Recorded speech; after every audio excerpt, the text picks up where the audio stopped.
Enggak. Assalamualaikum warahmatullahi wabarakatuh. Kami dari kelas 7A, kelompok 5, akan mempresentasikan tentang cara membuat soal writing dalam bahasa Inggris dan cara penilaiannya. Kelompok kami terdiri dari saya sendiri, Afifah Marwah, kemudian Aisyah Barkah, dan Anidaul Marhamah. Materi pertama akan disampaikan oleh saya sendiri, yaitu make writing exercise.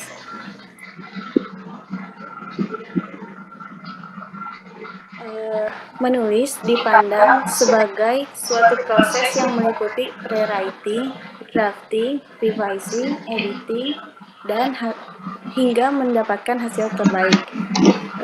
Ada dua cara, yaitu yang pertama, pengajar hanya memberi contoh teks, kemudian muridnya mencoba membuatnya sendiri. Yang kedua, menggunakan teknik story map, yaitu gambar ringkasan cerita. Teknik ini ada dua macam. Yang pertama yaitu the story element map, dan yang kedua yaitu the sequence of events story map. Next.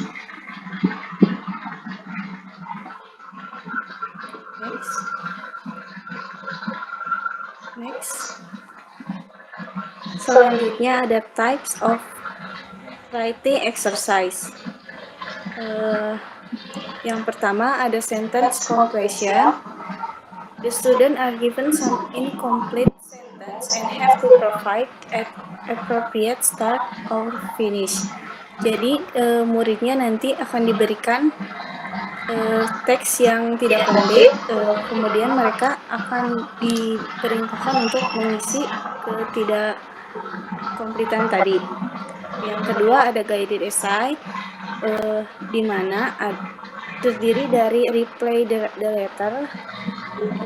Nanti itu muridnya disuruh untuk mengisi soal sesuai teks yang telah disediakan. Yang kedua yaitu apply for the job advertise, menulis lamaran pekerjaan. Dan yang ketiga, create one of the text types.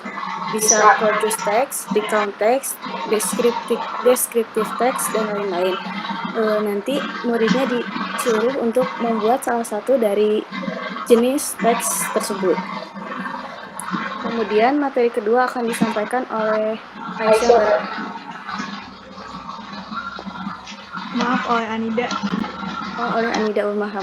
Oleh saya.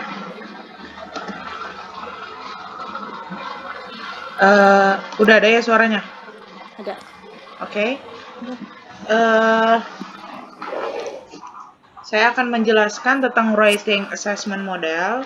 Yang pertama itu, menurut Brown, dalam kaitannya dengan metode penilaian, ia menguraikan ada 3 cara utama dalam penilaian menulis, yaitu yang pertama ada holistic scoring, yang kedua ada analytic scoring method, yang ketiga ada base scoring method. Terus menurut Glass itu ada menguraikan ada 5 komponen yang harus dinilai dalam sebuah tulisan. Nah, kelima komponen tersebut yang pertama adalah content atau yang biasanya disebut sebagai idea. Terus ada organisasi atau organization. Lalu ada word choice atau pemilihan kata. Lalu ada sentence fluency dan conventions. Lalu setelah komponen dari Brown dan Glass itu, yang terakhir ada dari Heaton, yaitu ia juga menilai 5 komponen, menulis dengan istilah yang pertama itu ada idea or content juga, atau isi, konten isi. Lalu ada organization juga. Lalu yang ketiga juga ada word choice. Yang keempat ada sentence fluency. Dan yang kelima ada convention juga. Nah, itu sama kayak 11-12 kayak punyanya Glass yang tadi saya jelaskan. Nah, kelima komponen tersebut itu diberi nilai maksimal masing-masing 30 untuk isi dan 20 untuk organisasi lalu ada kosakatanya ada 20 nilainya, lalu tata bahasa ada 25 dan mekanik ada 5. Lalu perbedaan skor maksimal untuk setiap aspek atau komponen menulis tergantung pada bobot, peranan, dan kontribusinya dalam menulis secara keseluruhan. Nah, jadi itu yang termasuk ke dalam writing assessment model yang yang diuraikan ke 13 komponen oleh Heaton, Glass, dan Brown. Nah, lalu materi selanjutnya akan dijelaskan oleh Aisyah. Oke, ada suaranya nggak? Ada.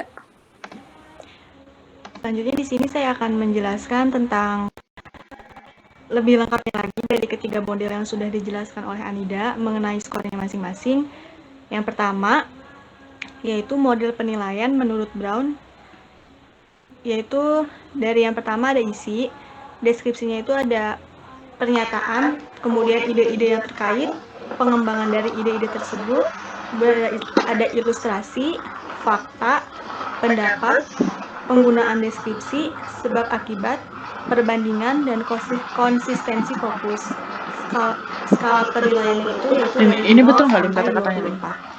Kemudian yang kedua, komponen penilaian organisasi, Iya, berarti saya Anida Lomarhama gitu. urutan ide yang logis dan Teori kronologis, sama perkuliahan. kesesuaian dan kesimpulan. Skala penilaiannya 0 sampai 20. Selanjutnya yaitu sintaksis. Bagaimana kata-kata tersebut disusun menjadi sebuah kalimat. Skala penilaiannya 0 sampai 12. Yang keempat, komponen penilaian kosakata, yaitu pemilihan kata-kata yang tepat untuk mengembangkan dan menunjukkan ide. Skala penilaiannya 0 sampai 12. Yang kelima, yaitu komponen penilaian mekanik, terdapat ejaan, tanda baca, kutipan referensi bila ada, kerapihan, atau penampilan. Skala penilaiannya 0 sampai 12. Kemudian yang kedua, model penilaian menurut Glass. Yang pertama, komponen penilaiannya itu ide dan isi, terdiri dari ide, topik atau tema, fakta, dan ilustrasi tulisan. Skornya 5 atau 1 sampai 5. 1 ide yang jelas, fokus, dan sesuai topik, semua detail, konkret, dan spesifik untuk mendukung ide. Kemudian banyak detail yang menarik dan asli untuk mendukung ide tersebut. Kemudian yang kedua, komponen penilaian organisasi, ada struktur fisik, kemudian urutan kronologis, kesimpulan, dan layout tulisan. Skornya 1 sampai 5. Kalau skornya 5 itu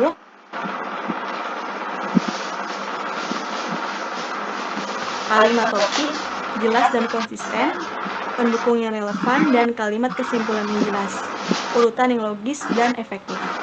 Jika skornya 4, yaitu karena pembukaannya menarik, kemudian setiap paragraf itu konsisten, sebagian besar idenya berhubungan secara logis, akhir yang efektif, kemudian penggunaan transisi yang sesuai. Kalau skornya 3, yaitu pembukaan yang efektif tetapi tidak menciptakan sense yang kuat, semua bagian paragraf biasanya benar, kecuali 1, 2 yang tidak sesuai.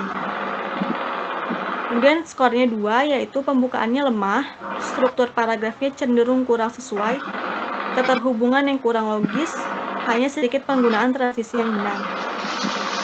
Kalau skornya 1, yaitu awalnya yang tidak jelas, kurangnya pengorganisasian secara umum, urutan dan detail yang tidak beraturan, akhirnya juga tidak sesuai dan tidak menggunakan transisi. Komponen penilaian yang ketiga yaitu kosakata, terdiri dari variasi dan jenis kalimat, efisiensi dan efektivitas kalimat. Skornya 1 sampai 5. Kalau skornya 5, yaitu semua tulisannya ditulis dengan kalimat yang lengkap, menggunakan variasi kalimat secara konsisten, menggunakan variasi kalimat awal yang konsisten, bertujuan, dan kreatif, kemudian menggunakan transisi antar kalimat.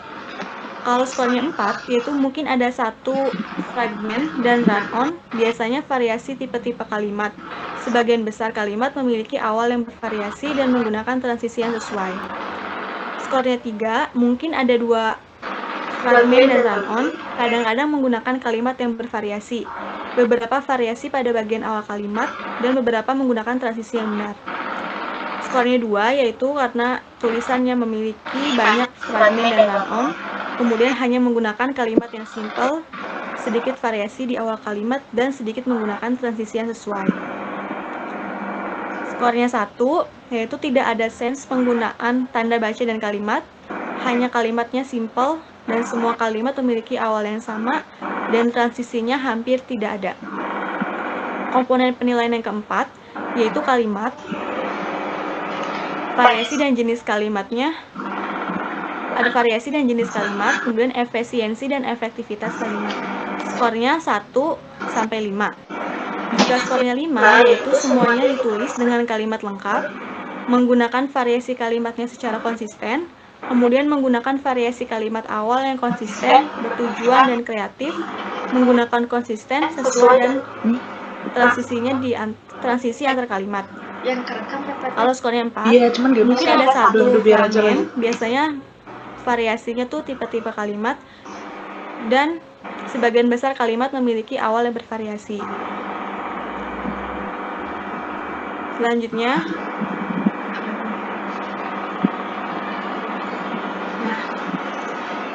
ada model penilaian dari Hinton. Yang pertama yaitu ada isi, terdiri dari ide, topik, fakta, dan ilustrasi tulisan. Skornya 30-13. Kemudian yang kedua, komponen penilaian organisasi. Skala skornya 20-7. Kemudian yang ketiga, ada komponen penilaian kosakata. Skala skornya 20-7 juga. Yang keempat, komponen penilaian tata bahasa. Skala skornya 25-5.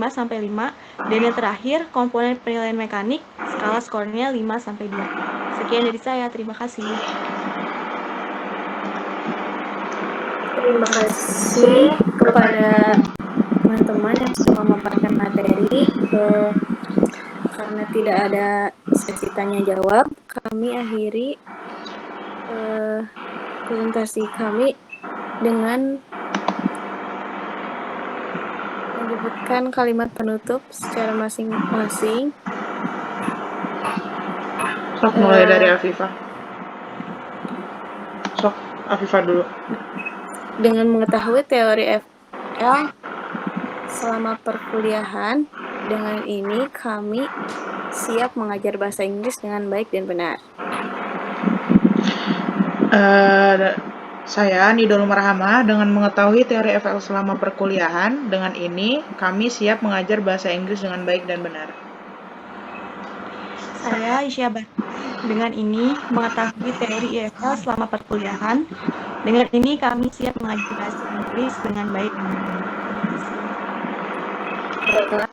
Sekian pemaparan materi dari kami tentang bagaimana cara membuat soal writing dalam bahasa Inggris dan cara penilaiannya. Terima kasih atas perhatiannya. Assalamualaikum warahmatullahi wabarakatuh.